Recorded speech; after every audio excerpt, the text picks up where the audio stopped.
अस्सलामुअलैकुम। सुबह सुबह चाय की दो चुस्की लेकर हम लोग चल दिए हाई स्कूल की तरफ। मगर क्यों? क्योंकि आज 14 अगस्त का दिन है। अच्छा, हम लोग हाई स्कूल इसलिए जा रहे थे क्योंकि हम लोगों ने 14 अगस्त के फंक्शन में हिस्सा लिया था। देखो भाई, मैं कैसे स्पीच याद करने की एक्टिंग कर रहा हूँ। फिर वहीद घर की तरफ मुड़ा क्योंकि उसने कहा कि मेरे कपड़े छोटे हैं, बदल के आता हूँ। जैसे ही हम लोग हाई स्कूल पहुंच गए तो एक शख्स दरख्त के साए में बैठा हुआ था और जब हम नजदीक गए तो वो कोई और नहीं बल्कि वो था निंजा। फिर एक भूत हमारी तरफ आ रहा था। अरे ये तो अमीर बख्श है। मैं अमीर हूँ। फिर मैंने छोटे डॉन से कहा कि जाके शफीउल्लाह को बुलाओ और शफीउल्लाह आपके सामने है।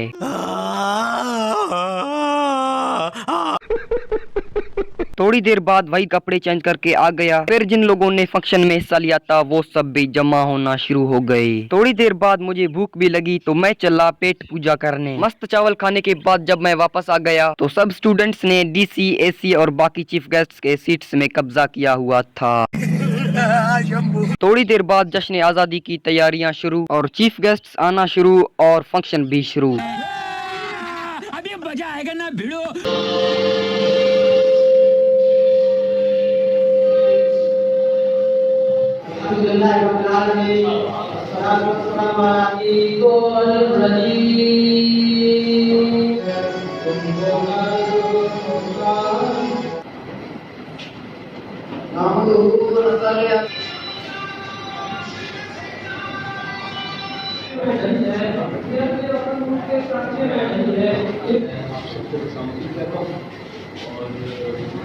मैंने भी स्पीच और टैबलो किया था लेकिन किसी ने वीडियो ही नहीं बनाया।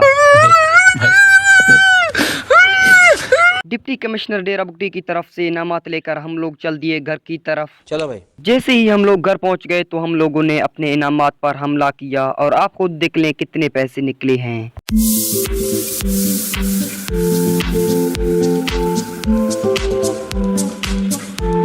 4,000 के इनामात को लेकर हम बहुत खुश हुए। छोटे डॉन ने कहा कि चलो बाजार से आइसक्रीम खरीदते हैं तो हम चले बाजार की तरफ।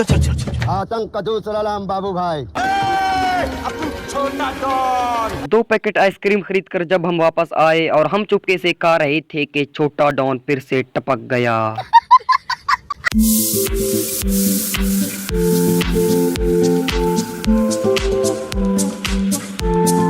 आइसक्रीम ठूस कर मैं चला सोने। जब नींद से उठकर मैंने नमाज अदा किया तो मौसम बहुत ही जबरदस्त हो रहा था। पहले 2 बजे गर्मी की वजह से कोई घर से भी नहीं निकलता था, लेकिन जब मैं बाहर निकला तो वड्रा ने दुकान खोला हुआ था। इससे ये आप अंदाजा लगा सकते हैं कि मौसम कितना जबरदस्त है।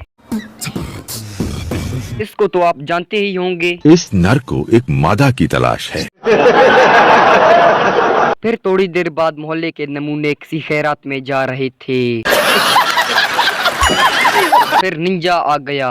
मगर क्यों? उसने कहा स्टेडियम चलो क्योंकि स्टेडियम में आज क्रिकेट और फुटबॉल का फाइनल मैच था। जब हम वहां पहुंचे तो अभी क्रिकेट प्लेयर सुई से आ पहुंचे और हम चले वापस। क्यों? क्या हुई? क्योंकि हम लोगों को स्टेडियम में छोड़ा ही नहीं जा रहा था तो हम लोग कालीपट्टी ग्राउंड में वेट करने लगे। फिर वहीद आ गया और उसके साथ हम लोग चले गए। हमने सोचा क्या पता अब हमें छोड़ा जाए, लेकिन वहीद भी सबके साथ लाइन में लग गया। टाइम पास करने के लिए हम लोग चले गए एक दफा फिर कालीपट्टी ग्राउंड की तरफ, जहां वड्रा अपने दोस्तों के साथ टाइम का मुंह काला कर रहा था। फिर वहीद अलीसिन भाई और मामू खान साहब के साथ गप्पे लगा रहा था। फिर हमने सोचा स्टेडियम जाने की एक नाकाम कोशिश और करते हैं। जैसे ही हम वहां गए तो इस दफा कुल्ला अंदर लगे। थोड़ी देर बाद डेरा बुगटी के सारे फारिग बंदे वहां आना जमा हो गए, लेकिन सबसे बड़े फारिग लोग तो हम हैं। बात तो सही है। थोड़ी देर बाद क्रिकेट मैच शुरू। जैसे ही क्रिकेट मैच खत्म हुआ तो सब लोग स्टेज की तरफ जमा हुए क्योंकि विनर्स को इनामात तकसीम किए जा रहे थे। फिर थोड़ी देर बाद सॉन्ग प्रोग्राम का आगाज हुआ और मैं चला घर की तरफ क्योंकि मुझे गाने पसंद नहीं। मैं घर की तरफ जा रहा था कि शाहरुख खान रास्ते में तना खड़े होकर काजल को याद कर रहा था। और फिर रात को आतिशबाजी भी हुई। तो क्या नाचो मैं? दोस्तों आप ये सोच रहे होंगे कि मैंने 14 अगस्त के व्लॉग को आज क्यों दिया है, तो इसका जवाब ये है कि जैसे ही मैंने 14 अगस्त के व्लॉग को बनाया था उस वक्त मेरे मोबाइल का स्क्रीन जल गया था। तो साला ये दुख का खत्म नहीं होता बे। तो मैं उस व्लॉग को उस वक्त नहीं दे सका। अंडरस्टैंड। तो ये था 14 अगस्त का मिनी व्लॉग। आप सब पाकिस्तानियों को दिल से जश्न आज़ादी मुबारक और अपना ख्याल रखें। अल्लाह हाफिज।